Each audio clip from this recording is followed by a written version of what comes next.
veces el ratón de biblioteca te da la información que tú no encuentras.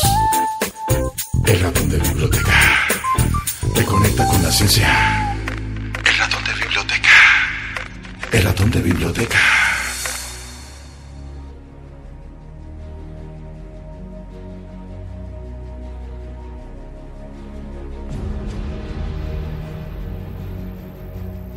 Señoras y señores, entrando por las puertas de esta emisora, el nuevo ahorcado, el recién casado y muy destrozado ratón de la unción y de los billullos, el ratón de biblioteca.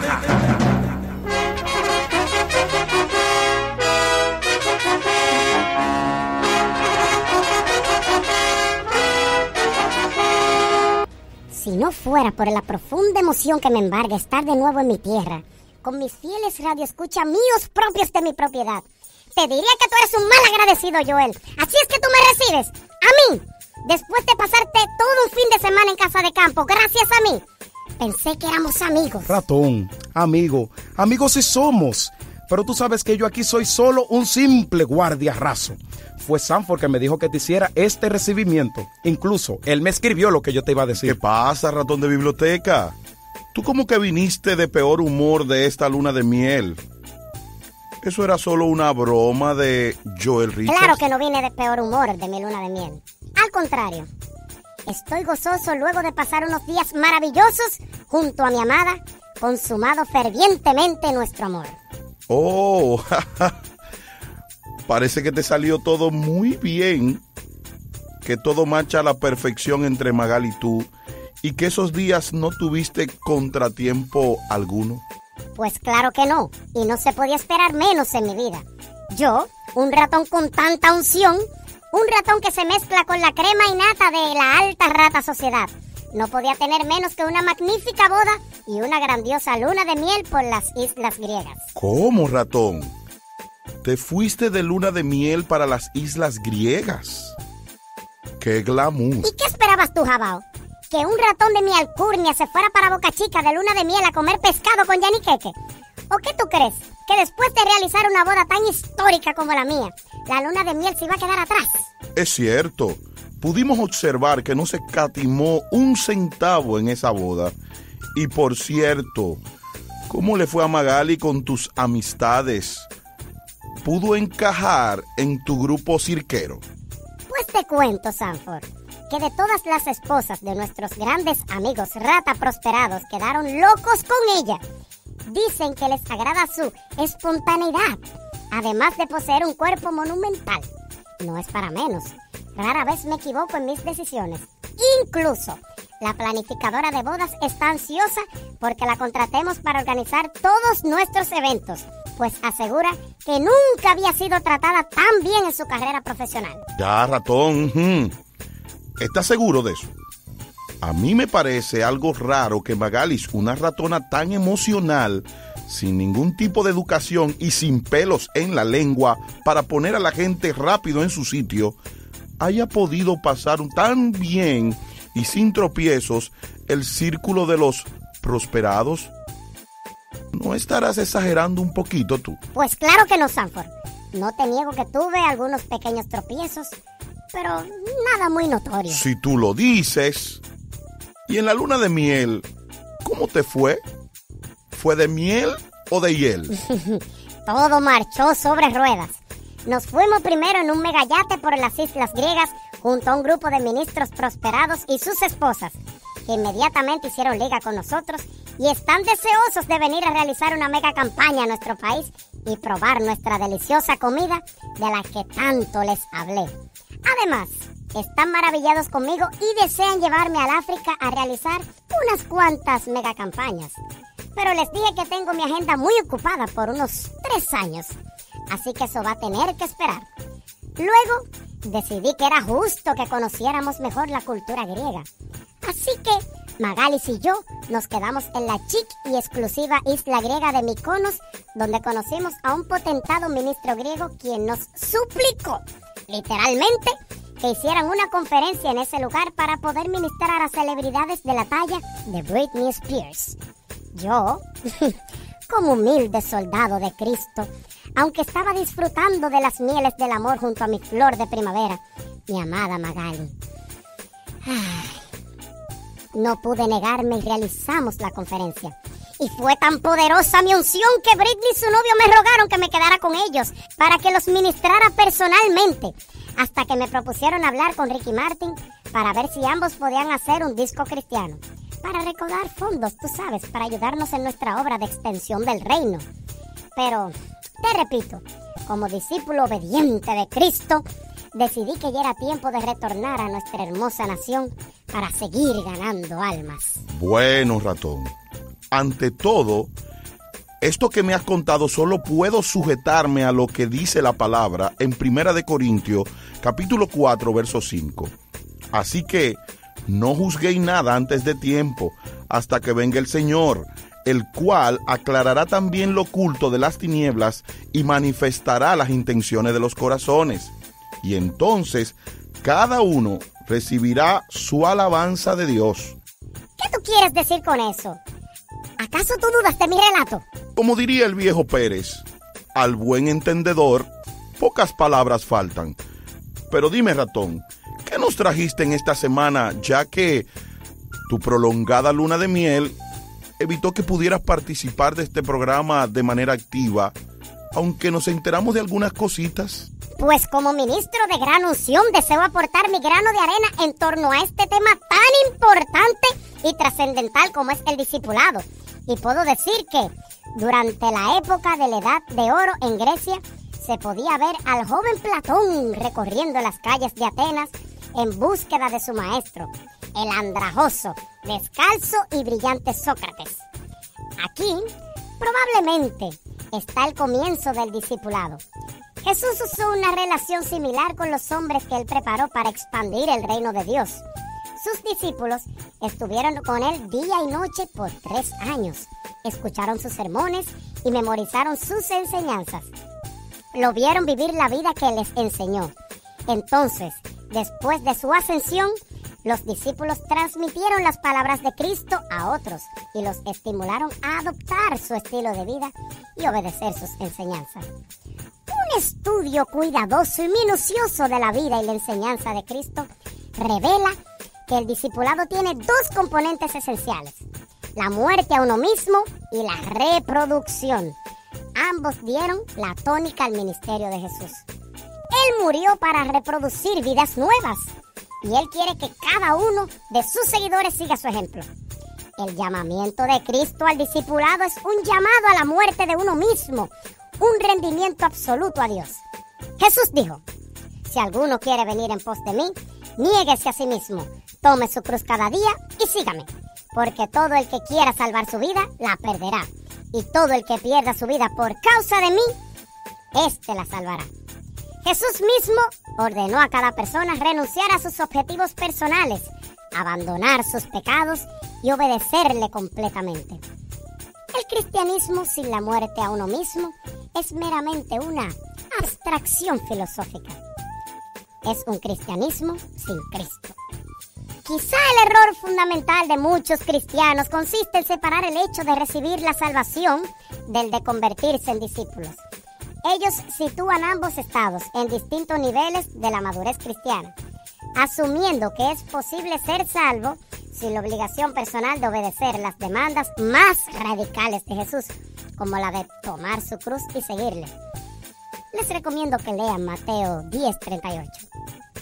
Esta posición se fundamenta en la creencia errónea de que la salvación es primariamente para el beneficio del hombre, hacerlo feliz y evitarle la condenación eterna. El discipulado cristiano, te digo, Sanford, es para mí y para muchos cristianos el llamamiento más grande que existe en esta tierra.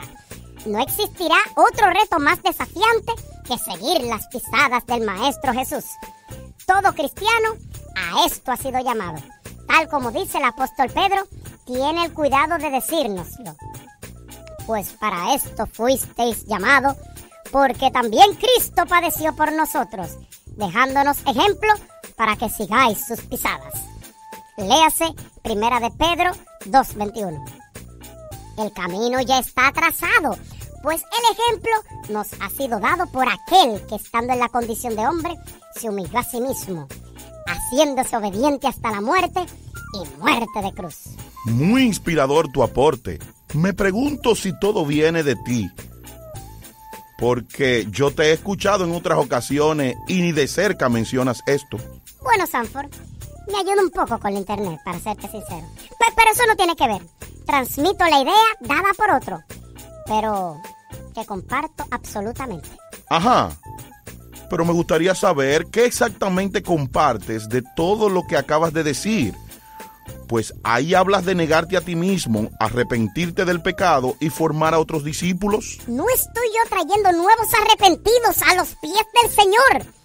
Tengo uno de los más grandes rataministerios de este país. Y en mi iglesia todo el mundo tiene que cumplir la doctrina. Negándose con eso, así mismo. Veo que leíste mucho y entendiste poco, ratón. Confundes el discipulado con la doctrina de tu ministerio y no es lo mismo. Y como bien dice lo que trajiste, no es suficiente el evangelismo. ¿O acaso tú por Cristo has muerto a los placeres de la carne? ¿Has cerrado la puerta al mundo y le estás siguiendo en humildad? Porque eso representa negarse a uno mismo. Que aún no nos guste, seguimos obedientes a la palabra de Dios. No es solo llenar la iglesia de gente y someterles a un régimen doctrinario. Es vivir uno mismo el discipulado para dar ejemplo, como bien dice lo que trajiste esta semana. Claro que doy ejemplo. Diezmo delante de todo el mundo. Oro en presencia de las personas. Ayuno, me visto decentemente. No me ven con esas ratonas por ahí, no. Cuando no ofrezco la prédica, voy religiosamente a la iglesia a escuchar a otros para que me vean que obedezco.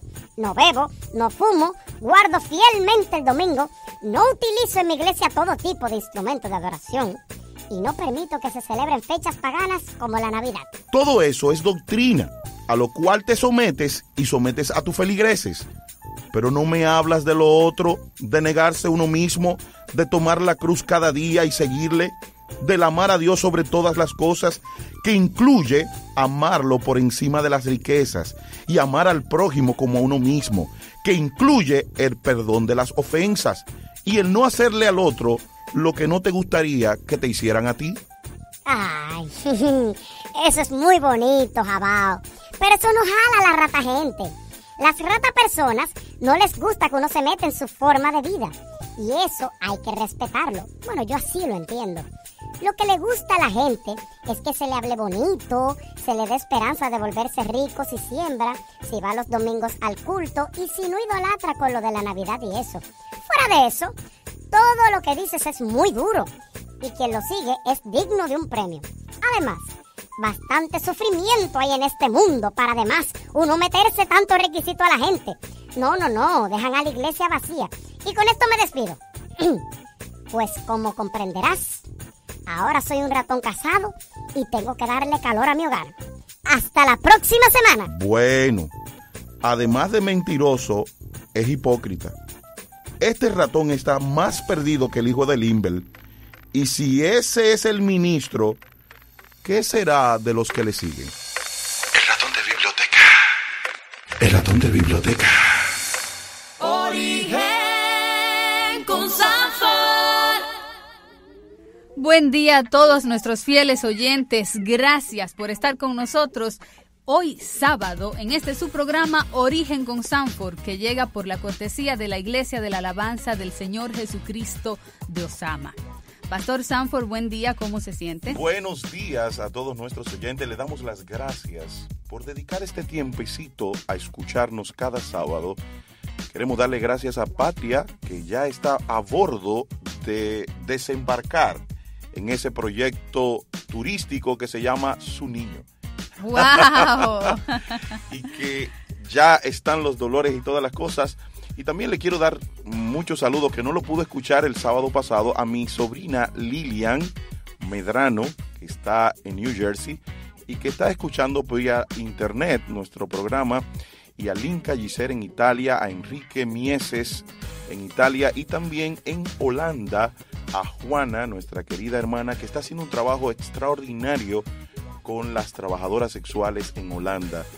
Les bendecimos a todos nuestros oyentes en República Dominicana que cada día nos sintonizan y son edificados a través de todas las denuncias que a través de nuestro programa se hacen por medio de nuestro querido ratón de biblioteca y los temas que tratamos como el discipulado como un medio de transformación de vida. Y el sábado anterior, Pastor Sanford y amigos oyentes, estuvimos viendo la diferencia entre una persona con mentalidad de miembro y una persona con mentalidad de discípulo. Vimos que un discípulo es una persona que sigue las enseñanzas de su maestro, es una persona que aprende, que obedece, que lucha por multiplicarse. Un discipulado es la transmisión de una vida devota a Dios. Un discípulo se inicia cuando recibimos a Jesús como nuestro Salvador. Hoy, como el pastor estuvo diciendo, vamos a ver esa vida transformada que se da en el discipulado. Origen con Sanford. Seguimos con el programa y tenemos en esta mañana un ejemplo de lo que puede hacer el discipulado en una persona. Cómo puede transformar su vida para ser no un miembro, sino un discípulo. Y para que refleje en todos los ámbitos la vida de Cristo. Tenemos con nosotros a Gregory Francis García, un joven que nos visita y que va a compartir con nosotros el testimonio de vida de qué ha sido Jesús en su vida. Buenos días, Gregory. Buenos días, pastor, ¿cómo está?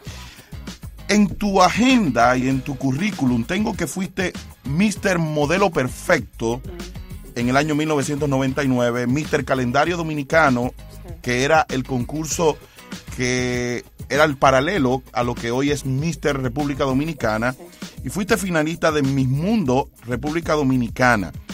¿Cómo fue la experiencia de un hombre metido en el ambiente del modelaje, que es una experiencia que se ha traspolado siempre hacia las mujeres, pero que en los últimos años los hombres han sido una punta de lanza para muchas marcas de ropas masculinas? Bueno, la verdad que la experiencia dentro del modelaje en sí se vive lo que es una doble moral normalmente. Uno vive dentro del modelaje y en el 90% de los casos, no le voy a decir el 100%, porque conocí pocos modelos, unos cuantos modelos serios y directores serios de agencia, donde se mantenía una línea. El modelaje sí es cierto que es un trampolín para que muchas personas lleguen a los medios de comunicación. Muchos de los que estuvieron conmigo en ese entonces, hoy en día están conduciendo, tienen programas de televisión y programas de radio. La manera en que se manejaba el entorno, todos sabían que había algo tras bastidores. Lo que se movía detrás del modelaje y se mueve detrás del modelaje, la mayoría de casos no son cosas ilícitas, no son cosas agradables a la vista de Dios. O sea que lo que se dice tras bastidores, como tú decías, de que para llegar a ser un mister hay que soltar cosas, ¿es real? Sí, la mayoría de veces, no fue mi caso, no fue mi caso, porque tuve la dicha de que no ocurriera, de no llegar a esos puntos. Claro, los ofrecimientos siempre estuvieron, siempre va a ser más difícil para el hombre que para las mujeres en ese medio, porque a las mujeres los ofrecimientos normalmente son de hombres, pero a los hombres son de hombre también. O sea que en buen dominicano, en el medio del modelaje masculino se mueve mucho la homosexualidad. Claro. O sea, eso es innegable. Ahora, ¿por qué? Porque ¿quiénes son los que rodean al modelo en sí? Tiene un maquillista, un estilista, un diseñador. Si buscamos todos esos componentes, los bailarines, todos esos componentes, en la mayoría de casos sabemos de qué índole son. Sabemos que no son heterosexuales. Cuando el modelaje es una profesión que tiene sus límites.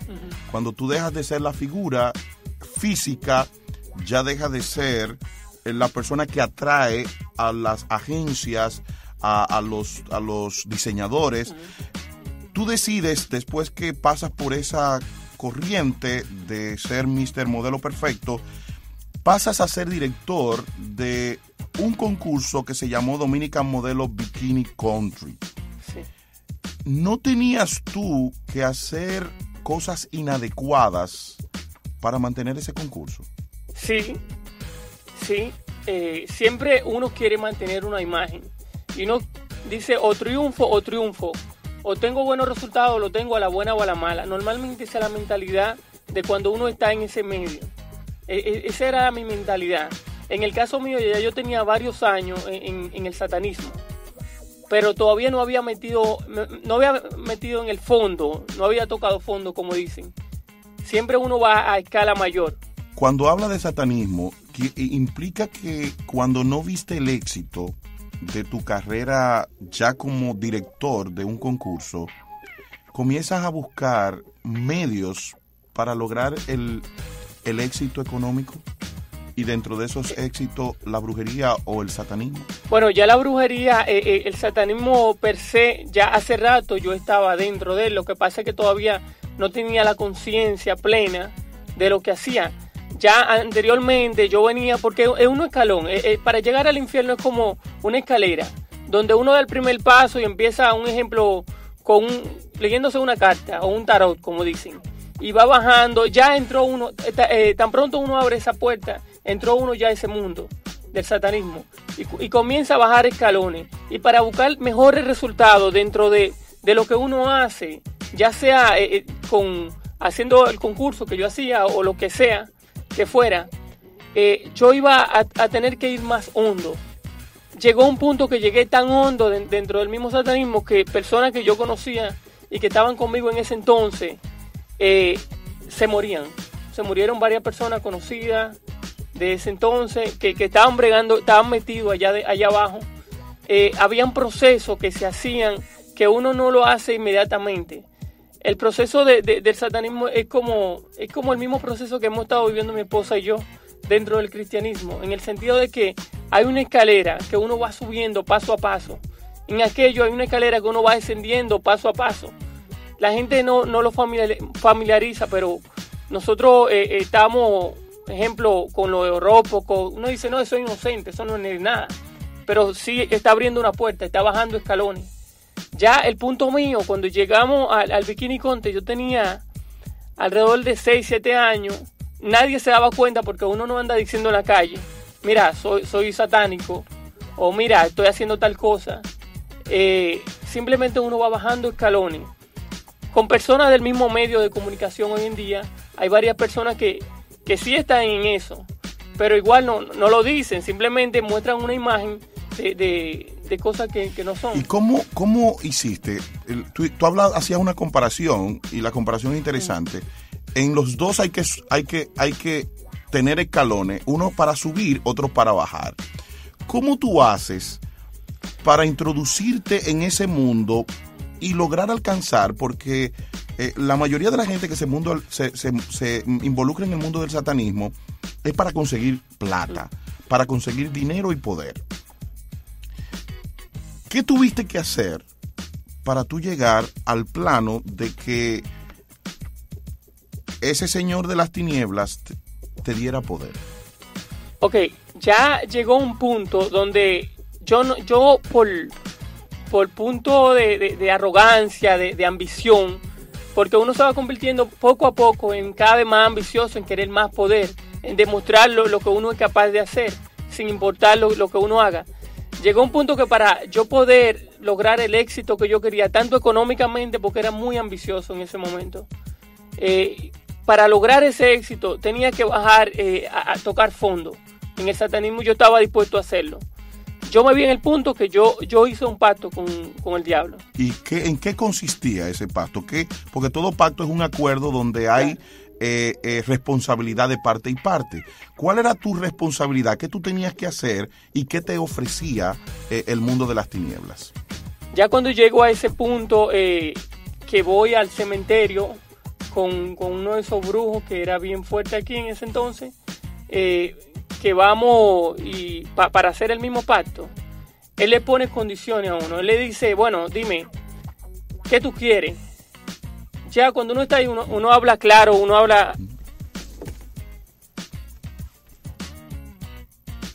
habla a la franca, como dicen. Yo dije, bueno, yo quiero dinero. Él me dijo, ¿qué tú me vas a dar a cambio? Porque nada se da a cambio de nada, y mucho menos en ese mundo. Yo estaba dispuesto a dar, ya yo había hablado previamente, yo había negociado con el brujo cómo lo íbamos a hacer. Yo tenía que dar, tenía que ser un pacto de sangre o un pacto de fiesta, de veneración. Porque si hay algo que adora Satanás y sus demonios, es que lo adoren, que se humillen ante ellos y sentirse Dios. Porque ese siempre ha sido el mismo papel de Satanás y de los demonios, y de la manera en que ellos lo hacen. Ahora, yo estaba dispuesto y hice el negocio, claro. El negocio mío se hizo un proceso donde yo viví cosas muy fuertes, muy terribles.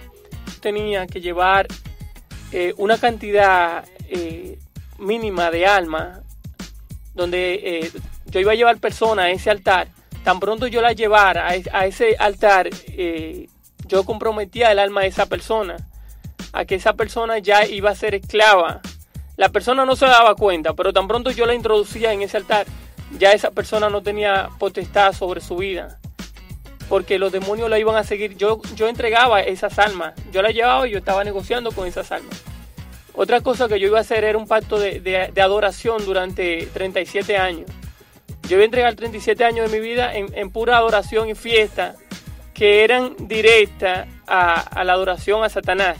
La gente no tenía el por qué saber cuál era el motivo de la fiesta, pero esa era la línea en que se celebran hoy la fiesta de palo y todo eso, y fiesta a santos, que hay mucha gente que celebra y creen que le están celebrando a Dios, pero están dentro de su ignorancia, no saben que están adorando a Satanás. Tú cumples con los requisitos puestos, o sea, llevar discípulos, vamos a decirlo desde el punto de vista negativo, de cumplir con la fiesta de adoración a Satanás, y llega el punto en que ya se te va a entregar el dinero. ¿Qué ocurre en ese momento? Bueno, me acuerdo como ahora que ya cuando tocaba el punto de cerrar el pacto, yo iba a hacer yo tenía mis planes.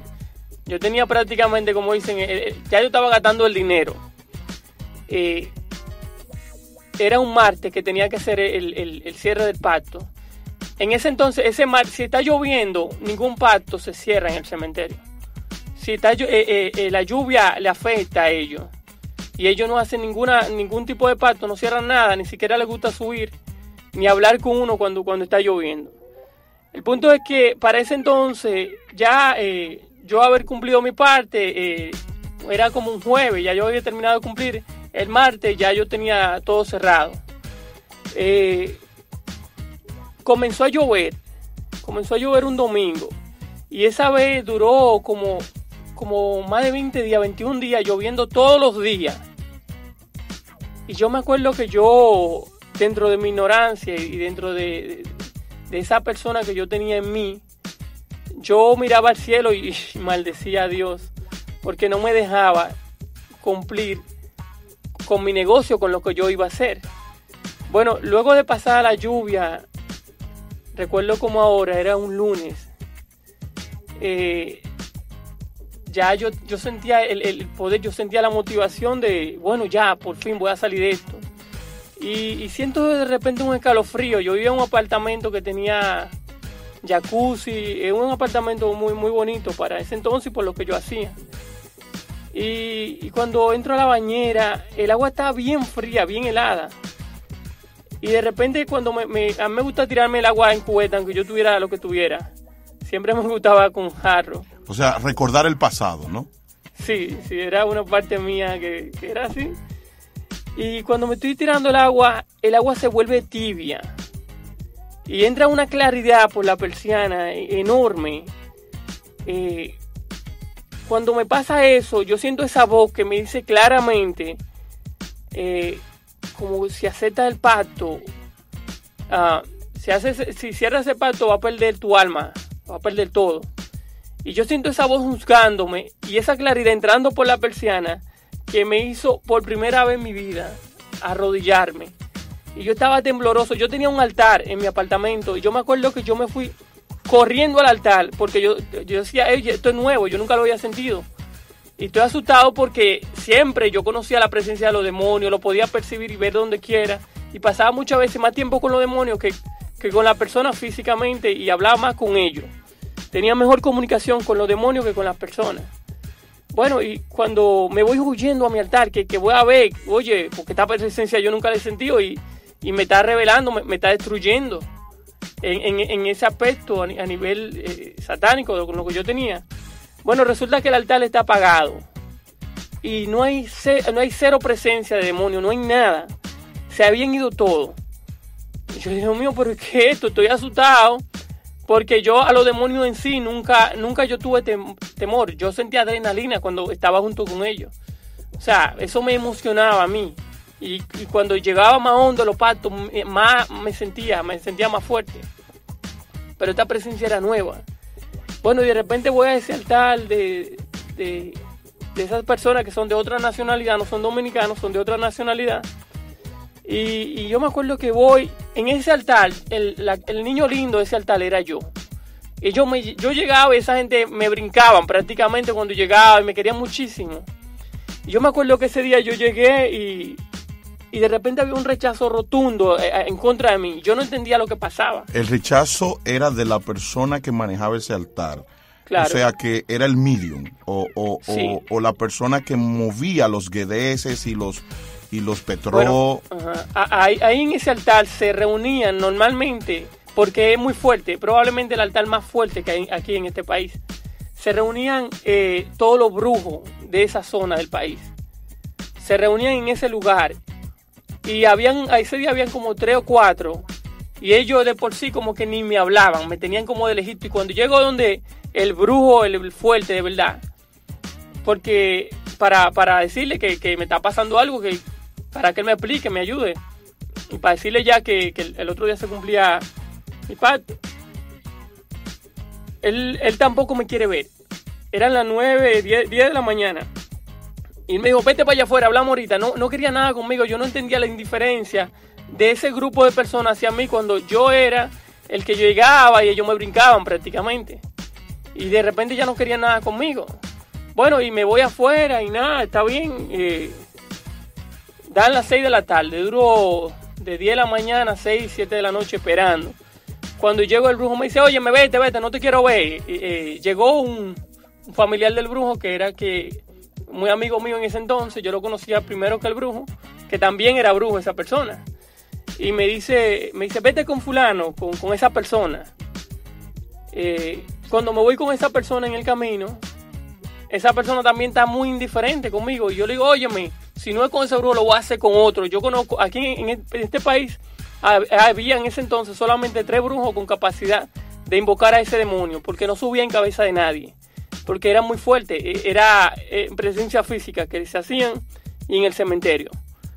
Y nada, cuando le estoy diciendo lo que voy a hacer, lo que hace es que me dice, tú estás hablando, se arma una discusión sin sentido para mí en ese entonces. Y se arma un problema grande que yo no sé por qué surge. El punto es que cuando me desmonto el vehículo de esa persona, él me termina amenazando y me dice que él va a hacer que me muera, que yo tenía que morirme. Y nada, y bueno, de repente ahí me voy a mi casa, el brujo me llama, el otro me dice que no me quiere venir, no quiere saber de mí, que no vaya por allá nunca más, que no me quiere volver a ver nunca. Ahí comienzan entonces esos demonios que estaban conmigo normalmente, que me acariciaban, que compartía con ellos, que me despertaban de buena manera. Comenzó una guerra. Comenzaron a destruirme y comencé yo a ver un cambio en mí que me estaba desapareciendo físicamente. Estaba un cadáver prácticamente. Y yo sentía esa presencia y sentía esa batalla. Ok, Gregory, hay el conflicto, por lo que vemos, en aquel momento fue como el día aquel en que el Señor se le apareció Sí. a Pablo y lo bajó del caballo en que él iba a perseguir a los cristianos. ¿Buscas tú de Dios inmediatamente te ocurre ese evento? No, yo no busco de Dios, porque todavía dentro de mí estaba la semilla de la ambición. Pero o sea, yo sabía que era algo celestial con lo que me había topado, pero en mí yo no quería admitir. Todavía esa ambición era muy fuerte dentro de mí. Yo no quería admitir lo que me había pasado. Yo estaba renegando de la presencia que yo había visto ese día y de todas maneras quería hacer lo que iba a hacer. O sea, yo empecé y quería terminar lo que yo empecé. ¿Y cómo llegas tú a los pies de Jesucristo? ¿Qué provoca? ¿Qué tiempo pasa desde ese evento hasta que tú llegas a los pies de Cristo? Bueno, si le termino de decir, en ese periodo ya de varias semanas, pasaron 3 semanas, esos ataques de demonios diarios, buscando la manera de suicidarme, de matarme. Ese día llegó el día que nunca se me va a olvidar. Ese para mí fue el día más grande a nivel espiritual y más fuerte, no por, bueno, sí, por todo lo que me ocurrió ese día, lógico, es verdad. Eran las 3 de la mañana, ya yo estaba hastiado, ya yo sabía que ya mi muerte iba a llegar. ¿Por qué? Porque yo conocí muchas personas de ese entonces que le llegó la muerte con menos de ahí, que lo mataban por nada. Tuve varios amigos que murieron de ese clima, de ese entorno, que murieron en ese entonces por eso. Bueno, y cuando llegó el día que se presentó ese demonio, el del cementerio, a matarme, ya yo me iba a morir. Ese día yo sabía que me iba a morir. Pensaba yo, gracias a Dios que no. Cuando él se presenta es porque ya él va a dar un toque final a lo que se va a hacer. Es porque ya esa decisión está tomada, porque ya había una orden de matarme. Cuando él va, que me tiene de frente, y ya yo estoy resignado porque ya no hay nada que hacer. En ese entonces se aparece esa luz que estaba en la bañera, que me apareció como un meante en la bañera. Y esa luz era mucho más fuerte que ese demonio. Era tremenda, pero era diferente. Sentía algo acogedor hacia esa luz, pero era más fuerte, pero muy diferente a lo que se sentía con los demonios. Con los demonios yo sentía rabia, con esa luz sentía mucha tranquilidad, y sentía ese amor, esa fuerza increíble. Y la luz me dijo, se acepta el pacto. O sea, se acepta el pacto con la luz que yo iba a hacer en ese momento, que iba a poder vivirás. Yo, honestamente, en ese mismo instante, yo dije que sí, pero yo no dije que sí porque me interesara mucho lo de la luz en ese momento. Yo dije que sí porque yo entendía que ya el demonio no me iba a poder tocar. Era porque podía vivir en ese momento. Y yo me acuerdo que yo le preguntaba a la luz. O sea, yo le dije, pero ¿qué pacto? ¿De qué me habla? Y me dice, está dentro de ti, ya tú pronto sabrás. Y yo, pero ¿de qué me habla? Yo claro que acepto. Y bueno, después que dije que sí, que claro que aceptaba, ya el demonio se desapareció. Primera vez, ese día, yo me acuerdo que dormí 9 horas corridas en mi vida. O sea, yo tenía ya más de 10 años dentro del satanismo. Y normalmente dormía 2 y 3 horas porque ellos no me dejaban dormir o siempre me hacían la vida imposible para eso. Y siempre vivía con una ojera terrible. Y bueno, ese día dormí 9 horas y sentí una tranquilidad y ese amor dentro de mí indescriptible. Todavía me pasa ese hecho en mi vida y de una vez yo no busco al Señor. Ya yo sabía lo que estaba dentro de mí. Ya yo sabía que dentro de mí se estaba desarrollando algo que yo no entendía, pero era algo con Dios.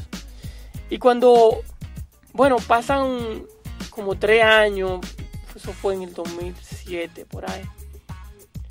Pasan 3 años y algo. Sigo en mi vida, no estoy en contacto con esos Petro, porque era con los Petro que yo estaba metido, con los Petro Guanguá. Porque hay diferentes líneas de demonios, hay muchísimas líneas, pero eso era lo más fuerte. Bueno, pero sí me informaban, me hacían saber. Ya yo me acuerdo que a través de una media, una señora se acercó a mí y me dijo una vez, mira, que mandó a decir el diablo ese que lo puso, que no fue que no fue él que quiso irte a matar, que fue una orden que él recibió, pero que esa persona murió, la que le dio la orden. Y yo no entendía, y luego me entero por otro amigo que esa persona realmente sí había muerto y murió, le dio un infarto frente a su altar en su casa. Pero pasan 3 años, tú sigues en contacto pero no introducido en ese mundo. Sí. ¿Cómo tú llegas a conocer esa luz que te salvó de la vida y que te quitó esa identidad con el mundo de las tinieblas? Bueno, llegó el momento que yo siempre estuve de cerca también con los concursos de belleza. Yo era preparador, nutricionista y siempre me mantenía en eso de concursos. Entonces ahí, un reality, me acuerdo, conocí a quien es hoy mi esposa.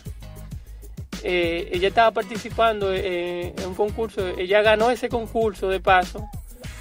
Y bueno, ella, cuando descubro que me acerco a ella, me doy cuenta que ahí ella está teniendo problemas espirituales. Y está teniendo problemas espirituales serios.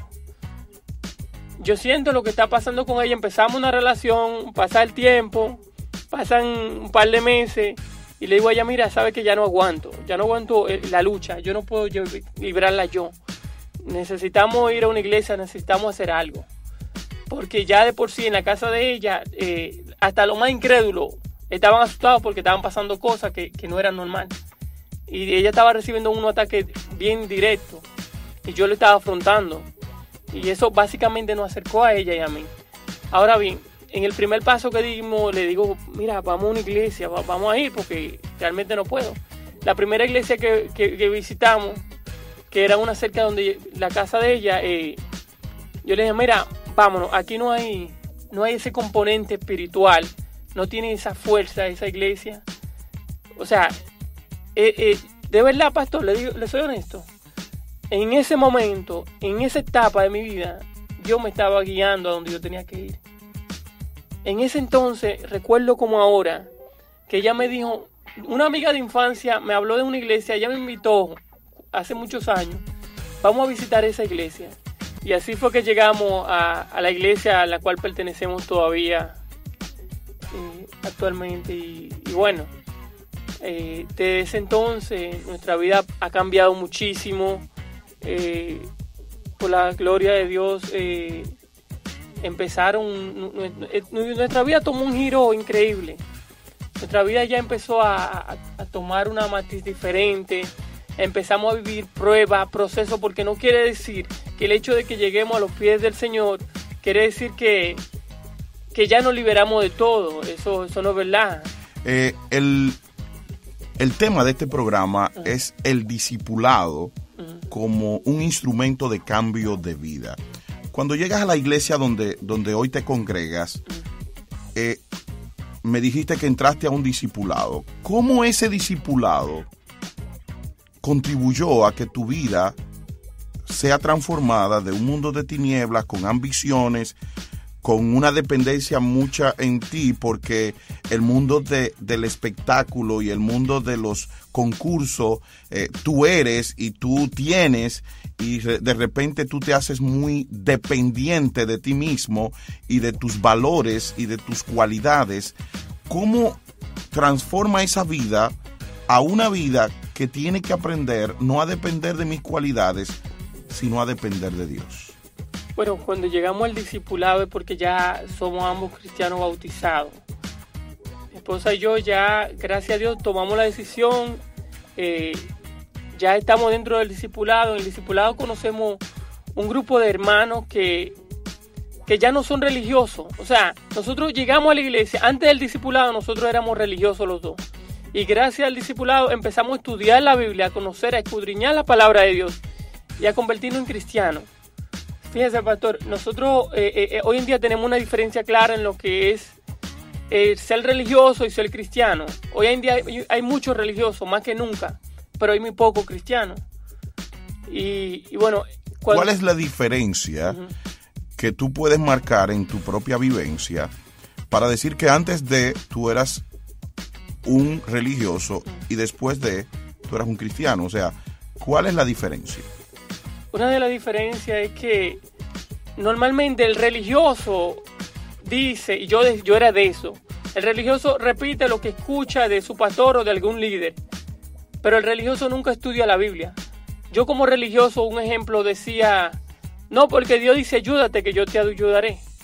Cuando comienzo a estudiar la Biblia, a escudriñar la Biblia, me doy cuenta de que eso es un término religioso, pero no es cristiano. La Biblia no dice eso en ninguna parte. En Josué 1:9 dice, esfuérzate y sé valiente, que es muy diferente a la frase que yo usaba siendo religioso, que era una frase repetida que yo escuchaba de otro. Me di cuenta que yo era no más que un religioso, aquel que iba a la iglesia los martes y los domingos para escuchar lo que decía el pastor, pero no estudiaba la Biblia.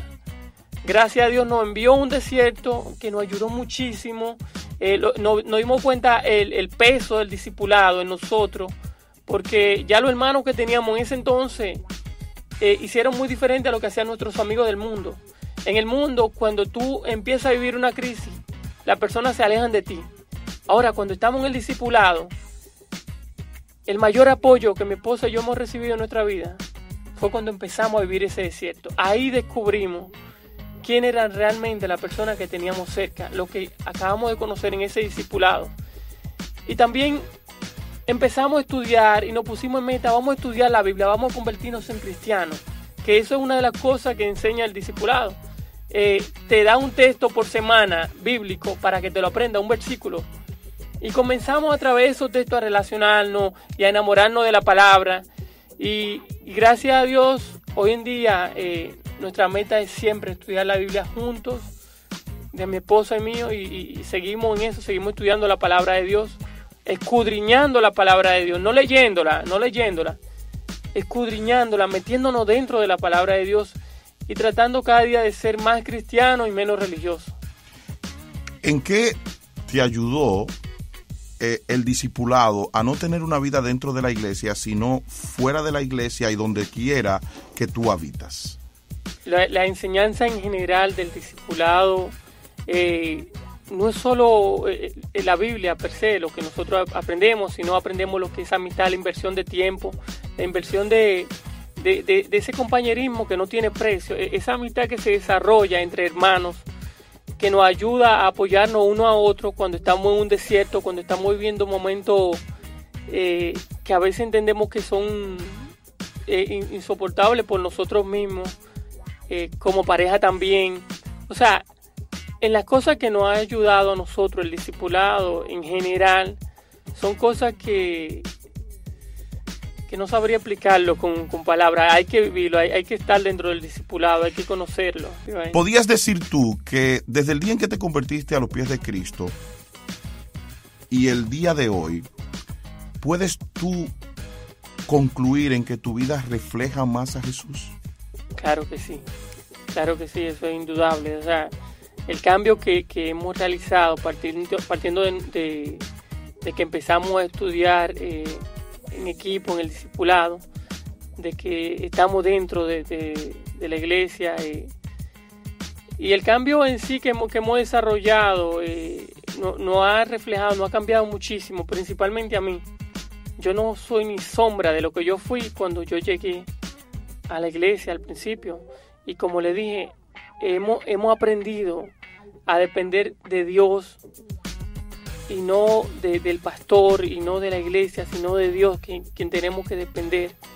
Hemos aprendido a identificar quiénes son nuestros hermanos. Hemos aprendido a estudiar y a conocer la palabra de Dios, no por lo que otro dice, sino por lo que aprendemos semana por semana reunidos. Ok. Vamos a despedir entonces. Esa es la entrevista. Bueno, okay. Le damos las gracias a Gregory Francis por este testimonio. Y última palabra, Gregory, que tú le podrías decir a todas las personas que nos están escuchando y que tal vez están involucrados en el mundo de las tinieblas de la manera en que tú te involucraste y que no han conseguido esa paz que solo Jesús puede dar. ¿Qué tú le dirías a todos esos oyentes que nos están escuchando y a los que ya son cristianos pero están viviendo una vida religiosa y no una vida que refleje a Cristo? Lo primero que le digo es que lo que está en juego es la vida eterna. O sea, lo que está en juego es mucho, simplemente por no tomar una decisión que nos transforme a nosotros. Le aconsejo que por favor, por su bien, se alejen de toda falsa adoración, de toda cosa que no tenga que ver con Dios, de toda imagen. Acuérdese que no hay imágenes, no se puede adorar imágenes, eso es condenable ante los ojos de Dios. Dios es espíritu y lo que lo adoramos tiene que ser en espíritu y en verdad, y solo a Él debemos de adorar. Le aconsejo que se aparten de toda esa falsa adoración y falsa idolatría y se acerquen a los pies del Señor y empiecen a vivir una vida cristiana, no religiosa, no lo que le digan un pastor X o lo que le digan cierta iglesia, no. Una vida conforme a la voluntad de Dios, una vida que refleje en nosotros la imagen de nuestro Señor, una vida que sea de estudio, no de lectura de la palabra de Dios, sino de estudio profundo y de escudriñar la palabra. Pues gracias, Gregory, que Dios te bendiga y que sigas creciendo hasta la estatura de la plenitud de Cristo. Seguimos con Origen con Sanford. Origen con Sanford.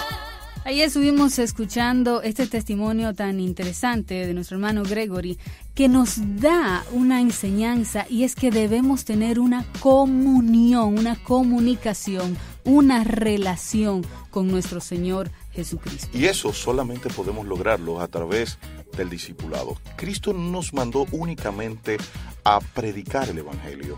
Cristo dijo, id y haced discípulos en todas las naciones. Y es el anhelo de esta campaña nacional de evangelismo y discipulado que la iglesia tome conciencia del discipulado, porque el discipulado multiplica.